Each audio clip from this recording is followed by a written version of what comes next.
السلام علیکم ورحمۃ اللہ وبرکاتہ، الحمدللہ والصلاۃ والسلام علی رسول اللہ۔ مچھلی کے پیٹ سے پکار یونس علیہ السلام کی دعا۔ وَذَنُّونِ اذ ذَهَبَ مُغَاضِبًا فَظَنَّ أَن لَّن نَّقْدِرَ عَلَيْهِ فَنَادَىٰ فِي الظُّلُمَاتِ أَن لَّا إِلَٰهَ إِلَّا أَنتَ سُبْحَانَكَ إِنِّي كُنتُ مِنَ الظَّالِمِينَ۔ اور مچھلی والے کو جب وہ غصے سے بھرا ہوا چلا گیا، پس اس نے سمجھا کہ ہم اس پر گرفت نہ کریں گے، تو اس نے اندھیروں میں پکارا کہ تیرے سوا کوئی معبود نہیں، تو پاک ہے، یقیناً میں ظلم کرنے والوں میں سے ہو گیا۔ سورۃ الانبیاء۔ یونس علیہ السلام کا قصہ یہ ہے کہ اللہ رب العالمین نے قرآن میں ذنون سے ان کو خطاب کیا ہے، ان کا نام ذکر کیا ہے۔ تو ذنون سے مراد مچھلی والا، تو مچھلی والے سے مراد یونس ابن متہ، جو نینوا جو کہ عراق کا ایک علاقہ ہے، وہاں کے رہنے والے ہیں۔ تو یونس علیہ السلام نے اپنی قوم کو دعوت دی، اور آپ کی دعوت کے باوجود قوم مسلسل کفر کرتی رہی، تو آخر اکتا کر غصے کی حالت میں ان کے حق میں بد دعا کی اور عذاب کی دھمکی دے کر اللہ تعالیٰ کی اجازت کے بغیر یونس علیہ السلام نکل کھڑے ہوئے، جبکہ منصب رسالت کا تقاضا یہ تھا کہ آپ صبر کرتے اور ان کی نافرمانی کفر کے باوجود اللہ تعالیٰ کے حکم کے بغیر ان کو ہرگز نہ چھوڑتے، جیسے کہ نوح علیہ السلام نے 950 سال دعوت میں گزار دی۔ اس لیے اللہ تعالیٰ نے نبی کریم صلی اللہ علیہ وسلم کو بھی فرمایا فاصبر لحکم ربک ولا تکن کصاحب الحوت، کہ پس آپ بھی اپنے رب کے فیصلے تک صبر کریں اور مچھلی والے کی طرح نہ ہو جائیں۔ تو یہاں لن نقدر قادر ہونے کے معنوں میں نہیں ہے، بلکہ تنگی اور گرفت کرنے کے معنی میں ہے، جیسے اللہ تعالیٰ ارشاد فرماتے ہیں اللہ یبسط الرزق لمن یشاء ویقدر، کہ اللہ تعالیٰ رزق فراخ کرتا ہے جس کے لیے چاہتا ہے اور تنگ کر دیتا ہے۔ گویا آیت کا معنی یہ ہے کہ یونس علیہ السلام نے یہ سمجھا کہ ان کے بلا اجازت قوم سے نکل جانے پر اللہ تعالیٰ ان پر گرفت نہیں کریں گے۔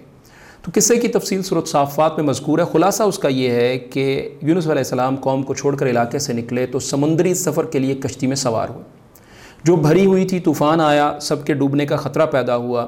کشتی کو ہلکا کرنے کے لیے سامان پھینکنے کے بعد کچھ آدمیوں کو سمندر میں پھینکنے کا فیصلہ ہوا، قرہ ڈالا گیا، تو کئی اور آدمیوں کے ساتھ یونس علیہ السلام کا نام بھی قرہ میں نکلا، چنانچہ دوسروں کے ساتھ انہیں بھی سمندر میں پھینک دیا گیا، جہاں اللہ تعالیٰ کے حکم سے ایک بہت بڑی مچھلی نے انہیں سالم ہی نگل لیا۔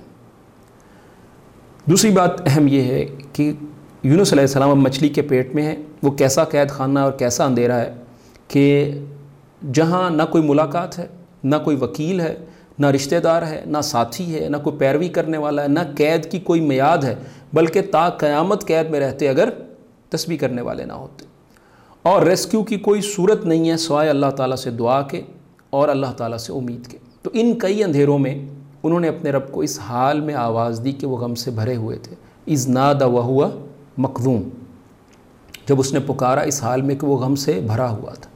تو بعض دفعہ انسان کی دلی کیفیت ایسی ہوتی ہے کہ پریشانی، مصیبت، غم کی، تکلیف کی وجہ سے بھرا ہوتا ہے، تو اللہ تعالیٰ نے یہ الفاظ تعبیر جو کی ہے کہ غم سے بھرے ہوئے تھے۔ ابن مسعود رضی اللہ عنہ کہتے ہیں کہ مچھلی کے پیٹ کا اندھیرا، سمندر کا اندھیرا اور رات کا اندھیرا، تو گویا یہ 3 اندھیرے تھے، اور بعض نے کہا کہ رات کا اندھیرا علیحدہ شامل کرنے کی ضرورت نہیں ہے، کیونکہ فی الظلمات کے مفہوم ہی میں سمندر کے اندھیرے شامل ہیں۔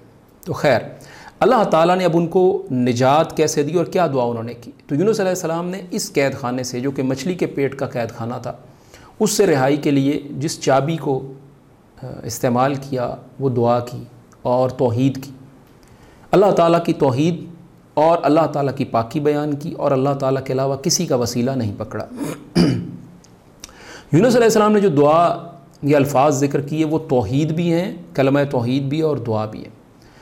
یونس علیہ السلام نے کہا لا الہ الا انت، یعنی اللہ کے سوا کوئی معبود نہیں، یہ کلمہ توحید ہے، اور کلمہ توحید یعنی اللہ تعالیٰ معبود ہے، اللہ تعالیٰ سے دعا مانگنی ہے، اللہ تعالیٰ کو پکارنا ہے، اللہ تعالیٰ کے علاوہ کسی کو نہیں پکارا جا سکتا۔ اور کہا سبحانک، جیسے ہم کہتے ہیں سبحان اللہ، تو یہ اللہ کی تسبیح ہے کہ اللہ تعالیٰ پاک ہے، اللہ تعالیٰ کی ذات، اللہ تعالیٰ کی صفات، اللہ تعالیٰ کے حکم اور اللہ تعالیٰ کے فیصلے سب غلطیوں سے پاک اور مبرہ ہیں، سب حق ہے۔ اور پھر کہا انی کنت من الظالمین، یہ جو الفاظ ہیں اپنی غلطی کا اعتراف اور اقرار ہے کہ بے شک میں اپنے نفس پر ظلم کرنے والا تھا۔ گویا اس جملے میں یہ کہا گیا کہ اللہ میں نے تیرے حکم کا انتظار نہ کر کے غلطی کی اور مجھے اس مچھلی کے پیٹ یا قید خانے میں ڈال کر آپ نے مجھ پر کوئی ظلم نہیں کیا، کیونکہ اللہ تعالیٰ اس بات سے پاک ہے کہ اللہ تعالیٰ ظلم کرے۔ تو فرمایا فَاسْتَجَبْنَا لَهُ وَنَجَّيْنَاهُ مِنَ الْغَمِّ، تو ہم نے اس کی دعا کو قبول کیا اور اس کو نجات دے دی۔ یہی بات اور یہی کلمہ مومنوں کے لیے بھی نجات کا ذریعہ ہے۔ فرمایا وَكَذَلِكَ نُنْجِي الْمُؤْمِنِينَ، اسی طرح ہم اہل ایمان کو بھی نجات دیتے ہیں۔ جس طرح یونس علیہ السلام غم کی حالت میں تھے، پریشانی کی حالت میں تھے، امید کی کوئی کرن نہیں تھی، تو اللہ تعالیٰ نے ان کی دعا کو قبول کر کے نجات دی۔ اس طرح اہل ایمان بھی اگر اللہ تعالیٰ سے ایسی مشکل کی حالت میں دعا کریں گے تو اللہ تعالیٰ کہتے ہیں ہم انہیں بھی غم سے نجات دے دیں گے۔ اس کی وضاحت دو احادیث سے ہوتی ہے۔ سعد رضی اللہ عنہ کہتے ہیں کہ رسول اللہ صلی اللہ علیہ وسلم نے فرمایا کہ ذُنُّون یعنی یونس علیہ السلام کی دعا جو انہوں نے مچھلی کے پیٹ میں رہنے کے دوران کی تھی، وہ لا الہ الا انت سبحانک انی کنت من الظالمین، یہ ایسی دعا ہے، یعنی یہ دعا ان الفاظ کے ساتھ جو کرتا ہے اللہ تعالیٰ اس کی دعا کو قبول کرتا ہے۔ یہ حدیث صحیح ترمذی میں ہے 3505 اور محدث الالبانی نے اسے صحیح کہا ہے۔ دوسری حدیث رسول اللہ صلی اللہ علیہ وسلم نے فرمایا میں تمہیں وہ چیز نہ بتاؤں کہ اگر تم میں سے کسی پر مصیبت اور آزمائش آ جائے تو وہ اس کو پڑھے اور اسے اس مصیبت سے نجات مل جائے۔ کہا گیا کیوں نہیں؟ فرمایا وہ یونس علیہ السلام کی دعا ہے، تو لا الہ الا انت سبحانک انی کنت من الظالمین۔ تو یہ حدیث سلسلہ صحیحہ میں محدث الالبانی لے کر آئے ہیں 1744۔ اس دعا کی کچھ خصوصیات دوبارہ ذکر کر دیتے ہیں۔ ایک تو یہ کہ اس میں ہے توحید، اللہ الہ الا انت یہ توحید ہے، سبحانک یہ تسبیح ہے اور اللہ کے فیصلے پر اعتماد ہے۔